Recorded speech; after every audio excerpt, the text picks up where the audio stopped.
오늘 예배 오신 여러분들 사랑하고 축복합니다. 오늘 말씀이 하나도 땅에 떨어지지 아니하고 우리들의 심령에 떨어지고 싹이 나고 열매를 맺기를 원합니다. 이번 월드컵에서 피파 랭킹 1위인 스페인이 16강에 조기 탈락했습니다. 이것을 보면서 세계 언론들은 영원한 제국은 없다면서 스페인의 그 독특한 축구 전법인 티키타카, 여러분 티키타카가 뭔지 아십니까? 짧은 패스로 공격하는 자꾸 그런 거 있습니다.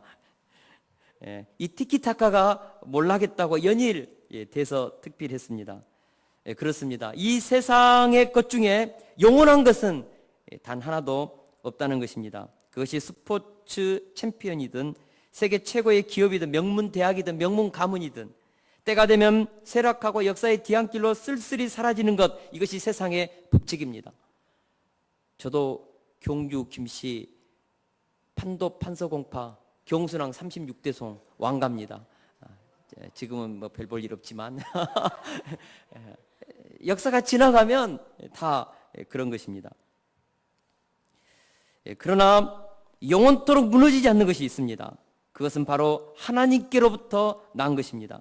하나님께로부터 난 말씀, 그리고 하나님의 나라는 영원히 무너지지 않는 것입니다. 하나님께서 말씀하신 것처럼 진실로 너희에게 이르노니 천지가 없어지기 전에는 율법의 1.1획도 결코 없어지지 아니하리라, 다 이루어지리라, 그렇게 말씀하셨습니다.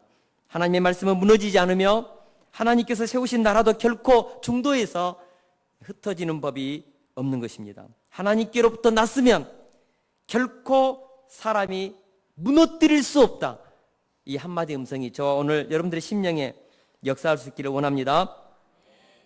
사람에게서 나온 사상과 소행은 흩어지고 무너지는 것입니다. 그러나 하나님께서 시작하신 생각과 일들은 반드시 성취되고 완성된다, 이것이 오늘 말씀의 핵심입니다. 그래서 사랑하는 동역자 여러분, 하나님께로부터 난 것이라면 어떤 것이든지, 그것이 어떤 것이든지 믿고 확신하고 흔들림 없는 열정과 헌신으로 나아가서 하나님으로부터 난 그 위대한 열매를 맺을 수 있기를 축원합니다. 앞뒤에도 우리가 계속해서 연결시켜서 말씀을 보겠습니다. 종교 지도자들은 군사들을 보내어서 아침 일찍이 성전에 서서 이 생명의 말씀을 다 전하란 그 성령의 음성대로 새벽 미명에서 온 수많은 인파들에게 말씀을 증거하고 있을 때 사내들인 공회에서는 군사들을 보내어 그 성전에서 가르치고 있는 제자들을 끌고 왔습니다. 그리고 엄히 말합니다. 우리가 이 이름으로 백성들에게 가르치지 말라고 언급하였는데 너희가 너희 가르침을 예루살렘에 가득하게 하는도다. 이것들아 좀 여기서 그쳐라, 엄히 위협하면서 말했습니다. 이때 사도들은 담대하게 대답했습니다. 사람보다 하나님께 순종하는 것이 마땅하다. 우리는 이 일의 증인이다. 성령께서도 우리를 통하여서 이 일을 하고 계시다. 우리는 이 일을 멈출 수 없다. 요놈들아. 이때 대제사장과 종교 지도자들이 무섭게 반응했습니다. 우리 33절을 같이 한번 읽겠습니다. 33절 말씀입니다. 시작. 그들이 듣고 크게 노하여 사도들을 없이 하고자 할세. 종교 지도자들은 사도들의 태도에 아무런 변화가 없음을 알고 크게 노하였다고 했습니다. 크게 노하였다. 헬라어로 디에프리온토입니다. 이 말은 분노로 이를 가는 것입니다. 골수에 사무치도록 화가 났다는 것입니다. 당대 최고의 권력자들의 말을 조금도 두려워하지 않는 사도들을 향하여 종교 지도자들은 무섭게 분노하고 이들을 이제는 죽이겠다고 마음의 결정을 내렸던 것입니다. 여러분, 그 분노가 얼마나 컸으면 이를 갈면서 거의 광적인 그 분노였습니다. 광분했던 것입니다. 지금 사도들을 통하여서 그들이 죽인 예수님의 이름으로 엄청난 표적과 기사가 나타나고 있다는 것을 그들은 지금 보고 있습니다. 느끼고 있습니다. 그 열매를 그들은 다 알고 있습니다. 안진뱅이가 일어났고 옥문이 열렸으며 십자가와 부활의 복음을 전하면 3,000명, 5,000명 회개하고 구원받는 역사가 일어나고 있습니다. 날마다 하나님께로 돌아오는, 예수 그리스도의 복음을 믿고 돌아오는 사람들이 구름과 같이 많은 것을 그들은 보고 있는 것입니다. 종교 지도자들은 사도들을 통해서 일어난 이 엄청난 일이 어찌 될까? 그들은 어떤 불안한 예측을 하고 있었습니다. 그럼에도 불구하고 그들은 사도들을 뭐 하려고 했습니까? 죽이려고 했습니다. 왜 그랬을까요? 앞주에도 얘기했던 것처럼 그들은 사단에게 사로잡혔기 때문에 그렇습니다. 사단은 종교 지도자를 통하여서 하나님의 역사를 해방하고자 한 것입니다. 여러분, 사단에게 사로잡히면 진리인 줄 알아요. 하나님이 살아계신 것도 느껴요. 아무리 생각해도 이 성경이 진리라는 것을 알면서도 순종할 수 없습니다. 사단에게 영에 사로잡히면 사단의 지배를 받고 그런 인생을 사는 것입니다. 죄 속에서 끊임없이 가슴을 치면서도 그 길을 가는 것입니다. 무서운 것이죠. 중요한 것은 아무리 그렇게 사단이 광분한다 할지라도 하나님으로부터 난 일을 총으로, 칼로, 권력으로, 조직의 힘으로 막을 수 없다는 것입니다. 우리 34절을 같이 한번 읽겠습니다. 34절 말씀입니다. 시작. 바리새인 가말리엘은 율법교사로 모든 백성에게 존경을 받는 자라. 공회 중에 일어나 명하여 사도들을 잠깐 밖에 나가게 하고, 하나님은 이때 가말리엘이라는 한 랍비를 세워서 사단의 영에 충동질된 종교 지도자들의 이 살인적인 광분을 막습니다. 가말리엘은 사도 바울의 스승입니다. 당대 가장 유명한 랍비로서 율법에 대해서 온건하고 중립적인 입장을 취했다고 합니다. 전승에 의하면 가말리엘은 랍비 중에서 최고의 칭호인 라보니오라는 칭호를 받았다고 했습니다. 훗날 가말리엘이 죽었을 때요, 사람들은 율법의 영광이 떠났고 깨끗함과 거룩함이 죽었다고 그렇게 슬퍼했습니다. 가말리엘은 유대 사회에 있어서 굉장히 영향력 있는 인물인 것입니다. 하나님은 이런 가말리엘을 선한 도구로 사용하여서 사도들을 사형해서 면하게 했으며 복음의 진보를 가져오게 했다는 것입니다. 하나님은 필요할 때는 적지적소에 배치된 그 시대의 양심 있는 사람들을 사용하십니다. 엘리야 시대 때 여러분, 아합이 얼마나 바알과 아세라 선지자들을 키우면서 모든 하나님의 선지자들을 다 죽였습니다. 하나님을 경외했던 사람들은 다 죽고 많은 사람들이 우상을 숭배하고 배도의 길을 갔습니다. 이때 엘리야가 하나님 앞에 한탄하면서 나만 홀로 남았다고 하나님 앞에 죽여달라고 했을 때 하나님께서 엘리야에게 뭐라고 합니까? 내가 남겨둔 7,000명이 있다. 그 시대에 바알에게 무릎 꿇지 않는 7,000명이 있노라. 하나님은 아무리 타락하고 아무리 어두운 시대 속에서도 하나님께서 남긴 그 시대의 양심들, 진리를 쫓는 진리의 사람들을 남겨두었다는 것입니다. 우리가 잘 아는 것처럼 군사 독재 시대 때 앞이 캄캄하여서 빛이 보이지 않는 그런 어둠의 시대를 우리가 이 30년의 세월을 보냈지 않습니까? 그러나 그 시대에서도 수많은 진리의 사람들, 양심의 사람들이 있었습니다. 그들을 통하여서 줄기차게 이 시대에 민주화 운동이 일어났고 자기 몸을 불살았던 사람들, 자기 인생을 걸면서 희생했던 그 사람들을 통하여서 우리는 오늘날 이 민주주의의 아름다운 열매를 얻어먹고 있지 않습니까? 어느 시대든지 그 시대에 양심들이 살아있습니다. 하나님은 남겨두었습니다. 제자들이 이 사내들인 공회, 악의 소굴, 사탄의 전진 기지와 같은 그곳에 가말리엘과 같이 양심이 살아있는 사람이 사도들을 변호하고 죽음으로부터 구원해낼 줄 어떻게 알았겠습니까? 그러나 하나님은 그 시대에 살아있는 양심 가말리엘을 통하여서 악의 소굴에서도 사도들을 구원해냈다는 것입니다. 그러므로 사랑하는 동역자 여러분, 사명을 감당하는 자들은 사명이 끝나기 전에는 죽지 않습니다. 우리가 하나님이 주신 비전을 붙잡고 증인의 삶을 살 때 두려워하지 말아야 할 이유가 여기에 있습니다. 하나님은 우리를 위해서 가말리엘과 같은 사람을 숨겨놓고 필요할 때는 우리의 변호자가 되게 한다는 것입니다. 때로는 악인도 대적자도 공권력을 가진 사람들을 통해서라도 하나님은 우리를 지킬 때는 지켜내고 우리의 사명을 지속적으로 감당하도록 완성하도록 성취하도록 악인들도 쓸 수 있습니다. 그러므로 하나님의 사명을 붙잡았다면 두려워하지 마십시오. 할렐루야. 그러면 하나님은 가말리엘을 통해서 어떻게 역사하셨습니까?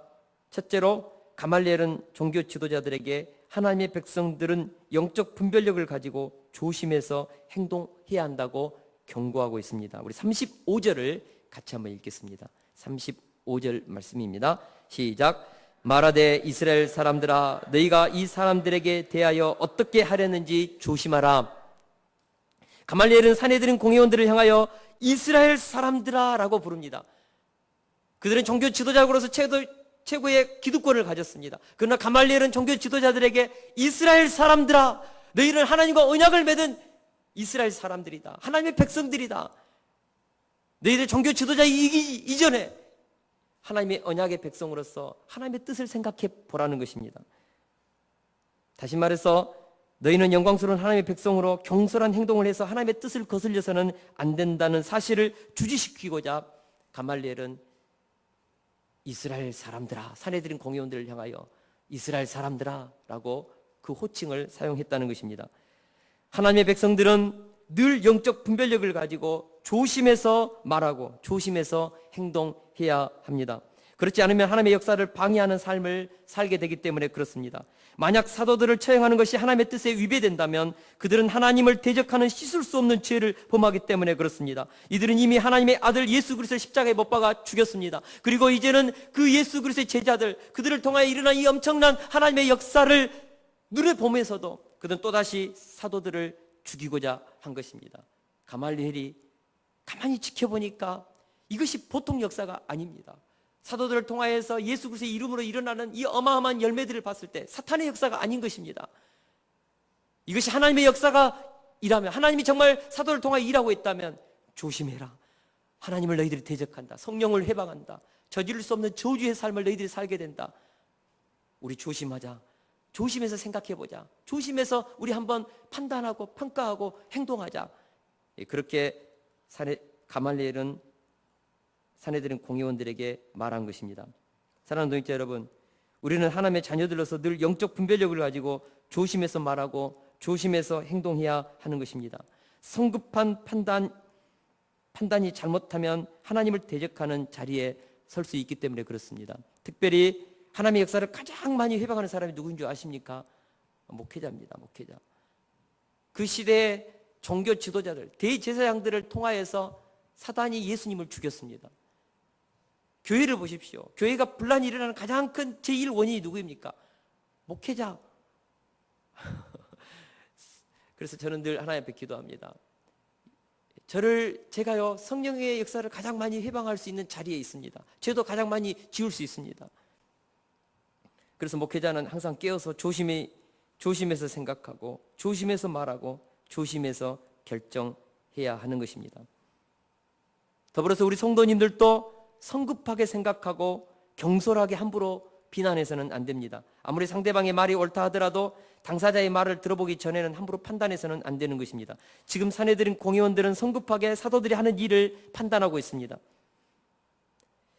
그들은 사도들이 유대교를 어지럽히고 조상들의 신앙을 파기한다고 생각했습니다. 그러나 실제적으로 그 사내들인 공회원, 종교 지도자들의 그 심령 깊은 곳을 들어가 보면 그들은 시기심에 불타고 있었습니다.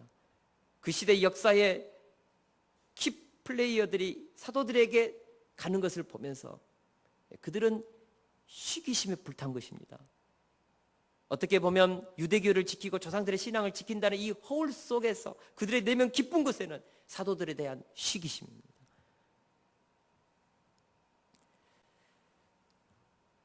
우리가요 정말 하나님의 자녀들로서 늘 우리의 중심을 깊이 있게 들여다보고 조심 있게 우리의 중심을 살펴보아야 합니다.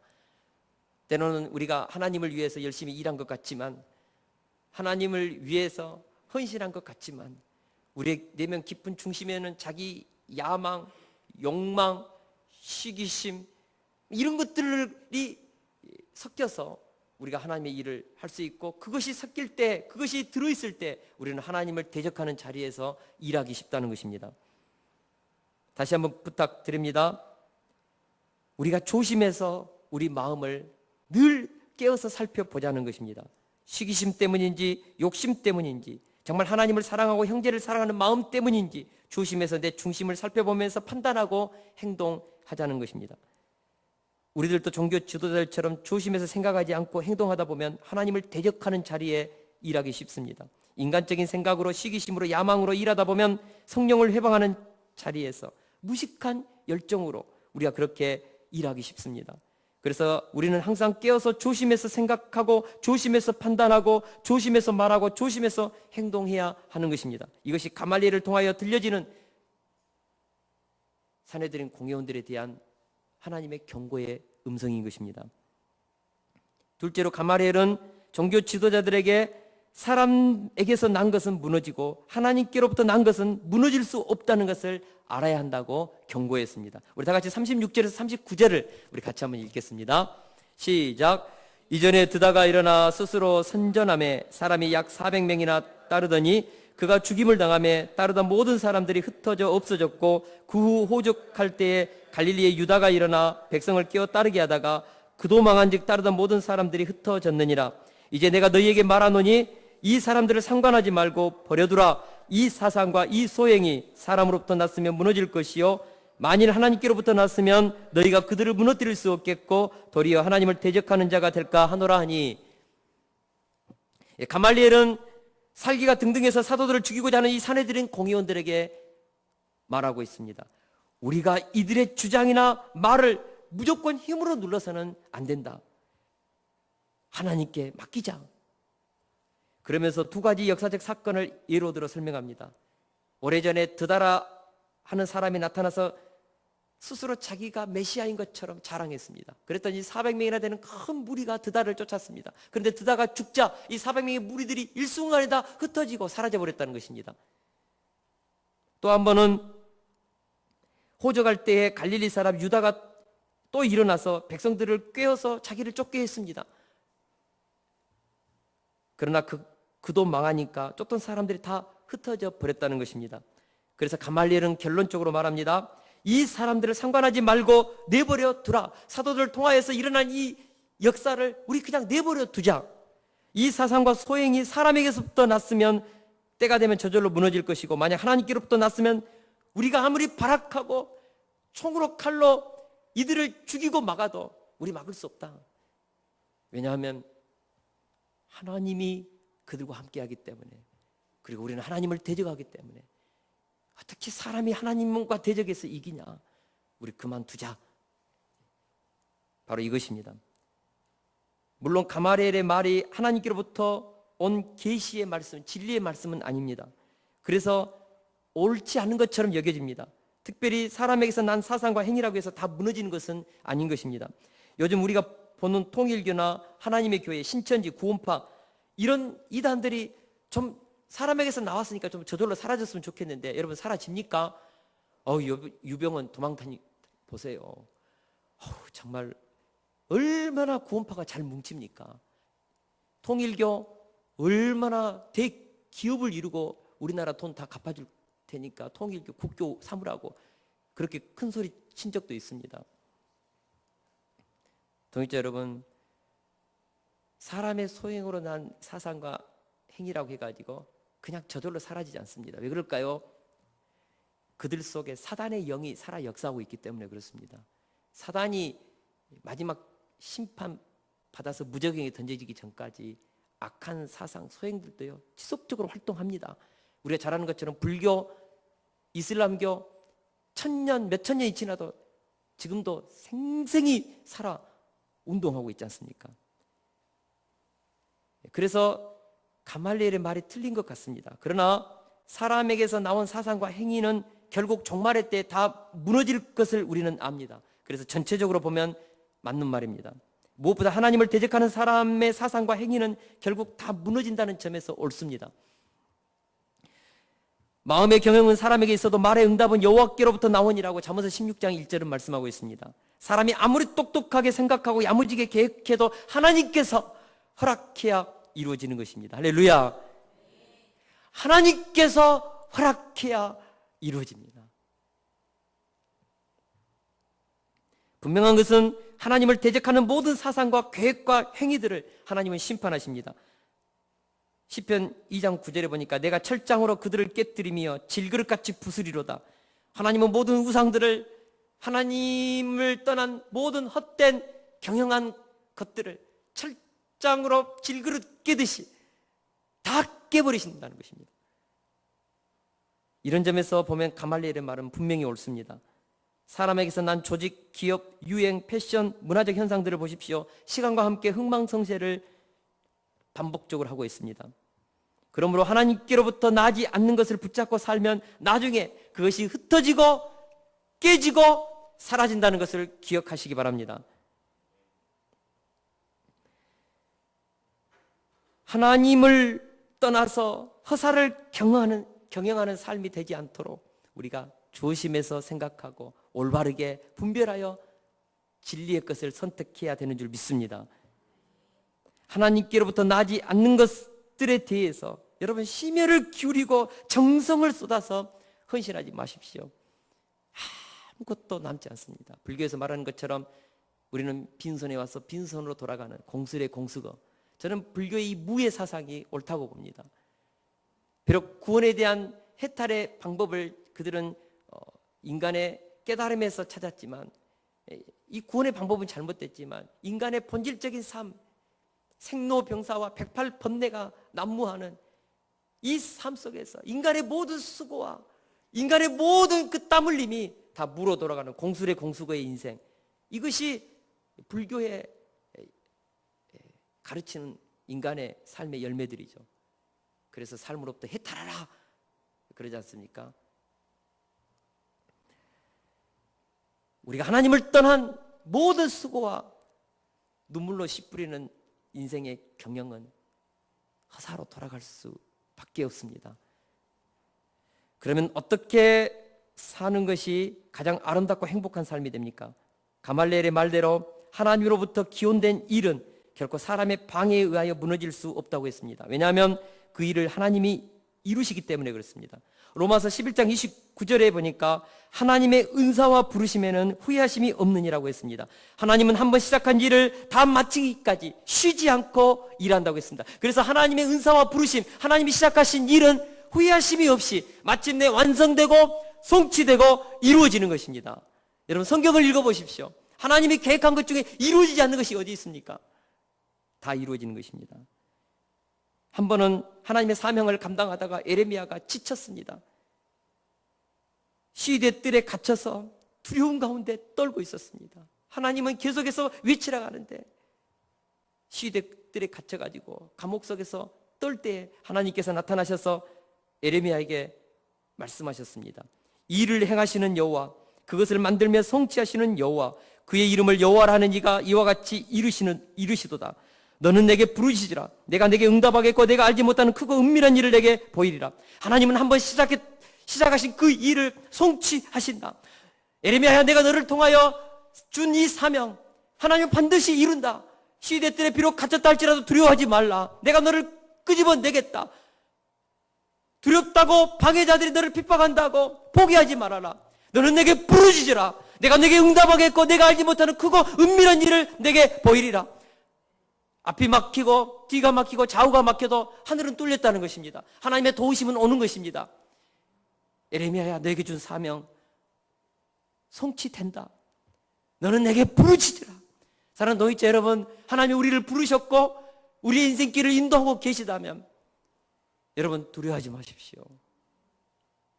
그 일은 성취되는 것입니다. 완성되는 것입니다. 어렵고 힘들고 앞이 막히고 좌우가 막히면요, 부르짖어 기도하십시오. 성취하시는 여호와, 우리를 통하여 하나님의 뜻을 이루고자 하시는 그 여호와께서 우리를 통하여 성취하실 줄로 믿습니다. 하나님께 부름받고 하나님으로부터 나온 비전과 뜻을 붙잡고 사는 우리 믿음의 사람은 반드시 이 사실을 기억해야 합니다. 만일 하나님께로부터 났으면 너희가 무너뜨릴 수 없겠고 도리어 하나님을 대적하는 자가 될까 하노라. 이 말은 진리입니다. 하나님으로부터 나와서 하나님이 시작하신 일을 누가 막습니까? 여러분, 하나님께 쓰임받는 사람을 누가 무너뜨립니까? 하나님이 주신 꿈을 누가 찢어버릴 수 있습니까? 하나님이 주신 그 비전을 누가 그것을 흩어지게 할 수 있습니까? 할 수 없습니다. 우리가 잘 아는 요셉에 대한 이야기. 하나님은 요셉에게 꿈을 주었습니다. 애굽의 총리가 되는 꿈입니다. 그의 형들이 요셉에게 와서 절하게 했습니다. 요셉이 17세 된 요셉이 아버지로부터 사랑받으면서 그 채색 옷을 입고 이 꿈을 얘기했을 때 11명의 형들이요 죽이고 싶을 정도로 시기가 났습니다. 저 조그만한 것이 형들이 그냥 자기들한테 인사한다고 하고 아버지가 입혀준 그 채색 옷을 입고 자랑할 때에 그래 네 꿈이 어떻게 되는가 보자, 속으로 그냥 두고 보자. 마침내 형들이 도단에 가 있을 때 야곱이 심부름 시킵니다. 형들이 어떻게 됐는지 한번 살펴보고 와라. 요셉이요 도단까지 갔습니다. 이때 형들이 뭐라고 그럽니까? 꿈꾸는 자가 오는도다. 저놈의 그 꿈이 어떻게 되는지 한번 두고 보자. 우리가 저놈을 구덩이에 빠져서 죽이자. 그래서 그에게 준 그 꿈이 어떻게 되는지 두고 보자. 여러분, 그들은 우리가 잘 아는 것처럼 그 요셉의 형들이 요셉을 죽이지 못했습니다. 그 채색 옷을 찢을 수는 있었지만 요셉의 꿈은 찢을 수 없었습니다. 우리가 잘 아는 것처럼 유다에 의해서 요셉은 애굽으로 보내어졌습니다. 물론 형들은 그렇게 해서 요셉은 잊혀졌습니다. 그의 꿈도 무너졌다고 생각했습니다. 그러나 마침내 그들은 애굽의 총리가 된 요셉께 무릎을 꿇고 절하지 않습니까? 하나님이 주신 꿈, 여러분 악한 생각이, 악한 사단의 도구들이 찢을 수 없습니다. 무너뜨릴 수 없습니다. 저는 확신합니다. 하나님께로부터 난 꿈, 하나님으로부터 받은 사명, 하나님이 주신 비전 무너지지 않습니다. 질병이 우리의 인생을 무너뜨릴 수 없습니다. 우리의 사명을 무너뜨릴 수 없습니다. 사건, 사고도, 실패도 하나님 우리에게 주시는 사명을 무너뜨릴 수 없습니다. 이것을 믿으십시오. 사도 바울은 말합니다. 너희 안에 착한 일을 시작하신 이가 그리스도 예수의 날까지 이루실 줄을 우리는 확신하노라. 그러므로 하나님께로부터 난 가정, 하나님께로부터 난 자녀라면, 그리고 하나님께로부터 시작된 기인된 사업이라면, 하나님에 의해서 얻어진 직장이라면, 하나님의 기도의 응답을 받고 내가 나아가는 그 직장이라면, 그런 가정이라면 사단이 그것을 무너뜨릴 수 있겠습니까? 없습니다. 없습니다. 하나님이 이루십니다.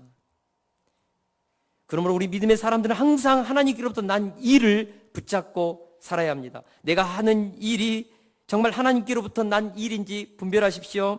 내가 하는 사업이 하나님께로부터 난 일입니까? 내가 다니고 있는 직장이 하나님께로부터 받은 직장입니까? 내가 지금 함께 살고 있는 아내와 남편이 하나님께로부터 온 사람입니까? 가정, 자녀, 사업, 직장, 일 모든 것에서 우리는 하나님께로부터 난 일인지 내 야망을 위한 일인지 분별해야 합니다.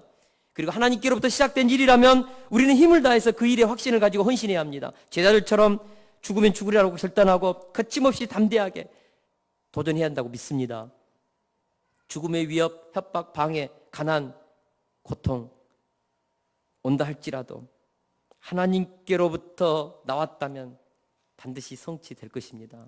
제가 이 말씀을 묵상하다가 어젯밤에요, 막 가슴이 막 어떨 때는요 흥분된 그 확신이 있어요. 그러니까요, 하나님 우리 세숫교회 하나님 반드시 우리 세숫교회를 쓰실 것이다. 만약 이 하나님께로부터 난 비전이라면 민족복음화 세계 선교 다음 세대를 역사의 주역들을 세우는 이 꿈이 앞으로 200억 장학재단을 통하여서 다음 세대를 세우는 이 비전이 하나님께로부터 났다면 하나님은 우리를 쓰실 것이다. 이 세숫교회는 민족복음화 세계 선교 이 시대의 역사의 주역이 되는 공동체로 하나님이 쓰실 것이다.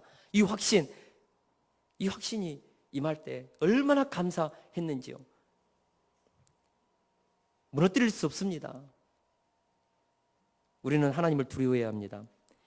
그리고 내가 늘 하나님 편에 서 있는지 끊임없이 내 중심을 점검해야 합니다. 우리가 때로는 내 욕심 때문에 어떤 일을 선택할 수 있습니다. 그래서 잘못된 선택으로 인한 고통을 당할 수 있습니다. 그러나 내가 하나님의 자녀라면 회개하십시오. 그리고 내가 선택한 일이 이제는 하나님의 영광을 위한 일이 되게 해달라고 기도하십시오. 하나님의 자녀들에게는 섭리라는 것이 있습니다. 잘못된 방향도 회개를 통하여 합력한 선을 이루시는 하나님을 만나게 된다는 것입니다. 우리는 하나님의 자녀입니다. 때때로 우리의 죄와 욕심 때문에 잘못된 선택도 할 수 있습니다. 그러나 우리에게는 뭐가 있습니까? 섭리가 있습니다. 하나님의 선이 있다고요. 그래서 우리가 회개하고 돌이켜서 하나님의 영광을 위해서 살고자 할 때 모든 것이 합력하여 선이 되게 하고 내가 선택했던 그 일 가운데 하나님의 영광과 기적이 나타나는 것입니다. 그래서 사도 바울은 이런 영적인 원리를 깨닫고 하나님이 하시는 그 위대한 사명의 일에 동참하면 항상 승리하게 된다는 이 사실 앞에서 이렇게 고백합니다. 우리 중에 누구든지 자기를 위하여 사는 자가 없고 자기를 위하여 죽는 자도 없도다. 우리가 살아도 주를 위하여 살고 죽어도 주를 위하여 죽나니 그러므로 사나 죽으나 우리는 주의 것이로다. 우리가 주를 위해서 산다면 우리가 어떤 자리에 있든지 사나 죽으나 우리는 주의 것이기 때문에 주의 것은 주님이 승리케 하십니다. 주의 것이 어떻게 망합니까? 주의 소유된 것이 어떻게 빼앗깁니까? 죽음에게 빼앗깁니까? 악한 영들에게 어떻게 주의 것을 빼앗길 수 있습니까? 우리는 사나 죽으나 주의 것입니다. 주의 것은 주님이 지키십니다. 할렐루야. 마침내 하나님은 가말리엘을 통하여 살인의 영으로 충만한 종교 지도자들을 설득하셨습니다. 우리 40절에 같이 한번 읽겠습니다. 시작. 그들이 옳게 여겨 사도들을 불러들여 채찍질하며 예수의 이름으로 말하는 것을 금하고 놓으니 그들이 가말리엘의 말을 옳게 여겼습니다. 생각해 보십시오. 살인의 영으로 광분했던, 그래서 12 제자들을 다 죽이고자 했던 그 광적인 감정이 어떻게 이렇게 일순간에 고요하게 잡혀서 그들의 생각을 돌이킬 수 있었을까요? 인간의 힘입니까? 가말리엘을 통하여 성령께서 그 광적으로 살인의 영으로 충만한 그들의 마음을 변화시킨 것입니다. 하나님은 그들을 설득했고 그들은 설득당한 것입니다. 사랑하는 동역자 여러분, 하나님은요 사탄의 영으로 충만한 사람들의 마음도 설득해서 그들의 마음을 변화시킬 수 있습니다. 그래서 하나님이 하신 일을 방해하지 못하게 하실 수 있습니다. 여기서 우리는 사단으로 충만한 사람의 마음까지도 바꾸실 수 있는 이 하나님을 우리가 믿고 사명을 감당하자는 것입니다.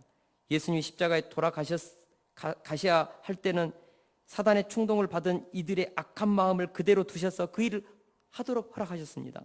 그러나 지금은 사도들을 죽이는 일을 하지 못하도록 가말리엘을 통하여 막으셨습니다. 왜 그랬을까요? 예수님은 십자가를 통하여 구속 역사를 성취해야 하고 제자들은 아직 초대교회가 완전히 자리 잡지 못할 때 그들의 사명은 아직 완성되지 못했기 때문에 살려내야 합니다. 다 하나님의 뜻을 위하여 죽이기도 하고 살리기도 하는 것입니다. 우리가 잘 아는 것처럼 스데반은 돌에 맞아 죽었습니다. 스데반을 통하여서 하나님은 새로운 더 큰 일을 하기 위해서 순교의 제물로 하나님은 스데반을 드렸습니다. 그러나 순교할 수 있는 힘을 주셨습니다. 베드로가 옥에 갇혀서 다음 날 죽어야 합니다. 야고보 사도가 전날 죽었습니다. 그러나 하나님은 야고보는 죽이고 베드로는 천사를 보내서 옥에서 끄집어냈습니다. 하나님은 어떤 때는 죽이기도 내버려 두기도 하고 어떨 때는 끄집어내서 살리기도 하십니다. 하나님은 자유자재의 주권을 가지고 하나님의 일을 하십니다. 살아도 주를 위해서, 죽어도 주를 위해서. 그렇게 된다면 여러분, 사는 것이 주를 위한 것이라면 여러분, 우리는 영광스럽게 살아야 합니다. 그러나 우리가 죽는 것이 주를 위한 것이라면 우리는 담대하게 죽을 수도 있어야 합니다. 할렐루야.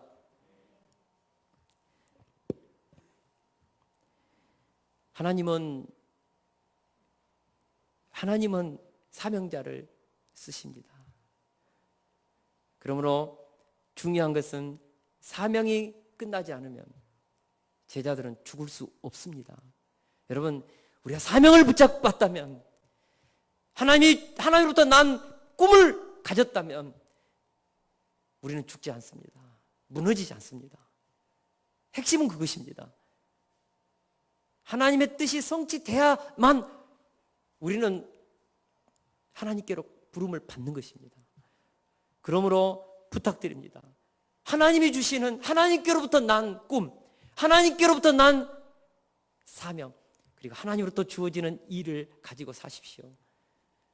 그 일이 성취되기까지 하나님은 저와 여러분들을 지키시고 특심한 열정으로 우리를 통하여 하나님의 일이 이루어지기까지 승리케 하실 줄로 믿습니다. 우리 마지막으로 41절, 42절을 같이 보겠습니다. 시작. 사도들은 그 이름을 위하여 능욕받는 일에 합당한 자로 여기심을 기뻐하면서 공회 앞을 떠나니라. 그때 날마다 성전에 있든지 집에 있든지 예수는 그리스도라 가르치기와 전도하기를 그치지 아니하니라. 사도들이 채찍을 맞고 난 후에 풀려났습니다. 여기서 사도들이 받은 매는 신명기에 기록된 40에 하나 감한 매로 보입니다. 우리가 잘 아는 것처럼 40에 하나 감한 매를 사도 바울은 5번이나 맞았다고 했습니다. 이 매는요, 쇠가죽으로 된 채찍으로서 한 번 이렇게 때리면요, 살갗이 벗어지는 경우가 많다고 합니다. 사도들은 지금 40에 감한 이 채찍을 맞았습니다. 살갗이 벗겨지고 피가 터지는 채찍을 맞았다고요. 오늘 본문은 어떻게 말합니까? 그 채찍 맞고 사도들이 두려워서 벌벌 떨면서 공포감을 느끼고 그 사내들은 공회 앞에서 쫄아가지고 나갔습니까? 오늘 본문에 보니까 이 채찍에 맞고 사도들이 어떻게 했습니까? 기뻐했습니다. 능욕을 받는 것을, 주를 위해서 능욕을 받는 것을 기뻐했습니다. 얼굴에는 천사같이 환했습니다. 조금도 얼굴에 두려움이 없었습니다. 그리고 사내들이 공회를 나갈 때 그들은 제가 상상해 볼 때는 춤추며 환한 천사의 얼굴을 하고 담대하게 그냥 담다디 하면서 나갔을 것입니다. 사도들은요, 사내들은 공회에서 채찍하고 예수 이름을 더 이상 말하지 말라고 하니까 두려워가지고 나가지 않았습니다. 이제 우리가 이제야 비로소 예수님의 참된 제자가 되었구나. 주를 위해서 이제야 능력받았구나. 이제 우리도 주님의 그 영광스러운 십자가에 우리도 참여할 수 했구나. 여기에 기쁨을 느끼고 나갔다는 것입니다. 여기서 우리는 하나님께로부터 난 것을 붙잡고 사는 사명인들은 무엇에 울고 무엇에 기뻐해야 하는가를 배우게 됩니다. 사도들은 주를 위해서 능욕받는 것을 기뻐했습니다. 우리는 무엇을 위해서 기뻐합니까? 무엇 때문에 슬퍼하고 눈물을 흘립니까? 많은 사람들이 세상적으로 남들보다 더 좋은 것을 가지지 못해 슬퍼하고 남들보다 더 잘 살지 못해 애통해합니다. 세상에서 더 호사를 누리지 못한 것 때문에 기가 죽고 불행하고 더 뽀대나게 살고 싶은데 그렇지 못해서 기가 죽고 불행하다고 생각하고 슬퍼하는 인생들이 얼마나 많습니까? 그리스도인들 가운데도 그렇습니다. 그러나 단 한 번도 주를 위해서 능욕당하고 주님을 위해서 살다가 고난당하는 것 때문에 여러분 기뻐해 본 적 있으십니까? 주를 위해서 당한 수치 때문에 내가 이제야 주님의 제자로 인정받는구나 하면서 행복해 본 적이 있으시냐고요? 우리가 그럴 수 있어야 합니다. 주님의 제자로서 예수 그리스도의 그 이름을 붙잡고 사는 주의 제자로서 앞으로 영원한 천국 복락을 누릴 그 위대한 상속자들로서 주를 위해서 단 하나도 고난당하지 않고 모욕당한 적이 없이 살았다면 여러분 타협한 거죠. 협상한 거죠. 피해간 거죠. 그래서 주의 제자가 아닌 것입니다. 무엇보다 사도들은 생명의 위협을 받았음에도 불구하고 날마다 성전에 있든지 집에 있든지 예수는 그리스도라고 가르치기와 전도하기를 그치지 않았다고 했습니다. 종교 지도자들은 이 이름으로 말하지 말라고 했습니다. 다시 말하면 이 작자의 이름으로 더 이상 전하지 말라. 예수님의 이름을 비하시키고 조롱하고 종교 지도자들은 그 목수의 이름, 갈릴리 그 촌놈의 이름으로 더 이상 너희들 가르치지 말라. 예수님의 이름을 얼마나 깎아내렸는지 모릅니다. 그러나 제자들은 예수님의 이름을 뭐라고 합니까? 제자들, 종교 지도자들이 이 이름이라고 했지만 제자들은 그 이름이라고 했습니다. 헬라어에 보면요 용법이 달라요. 단어가 달라요. 그 이름은 투 오노마투스입니다. 이 말은 어떤 이름과도 비교할 수 없는 세상에 단 하나뿐인 존귀한 이름, 인간의 죄를 사하고 죽음 대신 생명을 가져다주는 그 이름, 구원의 이름, 생명의 이름, 진리의 이름, 심판주의 이름, 그 이름이라는 것입니다. 그 이름. 세상 사람들은 예수님의 이름을 조롱하고 하찮게 여길지 모르지만 종교 지도자들처럼, 그러나 우리에게 예수 그리스도의 그 이름은 어떤 이름입니까? 우주 만물을 통치하고 모든 인간을 죄와 사망에서 건져주는 구원의 이름, 가장 보배로운 그 이름, 그 이름을 위해서 종교 제자들은 자기 인생을 건 것입니다. 우리는 이 이름을 선포하기 위해서 우리는 생명을 건다는 것입니다. 영광스러운 그 이름을 위해서 우리는 살겠다는 것입니다. 사랑하는 청취자 여러분, 그 어떤 이름과도 비교할 수 없는 존귀하고 보배로운 그 영광스러운 이름, 예수 그리스도의 그 이름, 우리가 그 이름을 위하여 때로는 핍박받고 때로는 조롱당하고 비난당할 수 있어야 합니다. 왜 그렇습니까? 그 이름은 이 세상에 가장 귀한 이름이기 때문에 그렇습니다. 여러분, 시시한 이름을 위해서 살면 배신도 당하고요, 그 이름을 위해서 헌신해봐야 별것 없습니다. 여러분, 세상의 돈을 위해서, 부귀영화를 위해서 한번 살아보십시오. 그 이름이 전 인생 책임져 줍니까? 죄와 사망에서 구원해 줍니까? 그러나 예수 그리스도의 그 이름은 우리를 죄와 사망에서 건져줄 뿐만 아니라 영원한 천국을 우리에게 선물해 주는 상속자가 되게 하는 그 이름입니다. 그 이름. 그러므로 마태복음 5장 11절 12절은 말씀합니다. 나로 말미암아 너희를 욕하고 박해하고 거짓으로 너희를 거슬려 모든 악한 말을 할 때에는 너희에게 복이 있나니 기뻐하고 즐거워하라. 하늘에서 너희의 상이 큼이라. 너희 전에 있던 선지자들도 이같이 박해하였느니라. 예수의 이름을 위해서 살다가 핍박받는 자는 하늘에서 상급이 크기 때문에 기뻐하고 즐거워하라는 것입니다. 그래서 제자들이 사내들은 공회에서 그 39대에 살갗이 찢겨지고 피가 터지는 그 채찍을 받고도 나오면서 기뻐했습니다. 감사했습니다. 얼굴에는 천사와 같이 환했습니다. 조금의 어둠도 없었습니다. 그 이름을 위해서 사는 사람, 그럴 수 있다고 믿습니다. 결론입니다. 우리는 하나님의 자녀로서 세상에서 가장 존귀하고 위대한 생명의 이름, 구원의 이름 예수 그리스도를 전파하고 가르쳐야 합니다. 예수 그리스도의 증인으로 거침없이 담대하게 살아야 합니다. 때를 얻든지 못 얻든지 예수님의 증인으로 살아야 합니다. 이것이 하나님께로부터 난 가장 아름다운 일이기 때문에 그렇습니다. 하나님께로부터 난 일 중에 가장 아름다운 일은 예수 그리스도를 증거하는 증인의 삶, 그 삶입니다. 여러분, 살면서 예수님을 자랑하십시오. 예수님 때문에 원수도 용서하십시오. 예수님 때문에 정말 가난한 자들을 끌어안고 섬기십시오. 예수님 때문에 때로는 손해도 보십시오. 그 이름을 위해서. 그래서 나를 통하여서 당신 안에 살고 계신 예수 그리스도, 그분이 보입니다. 당신은 살아있는 작은 예수입니다. 이 소리를 우리가 들은다면 이 지상에서 최고의 아름다운 인생이죠.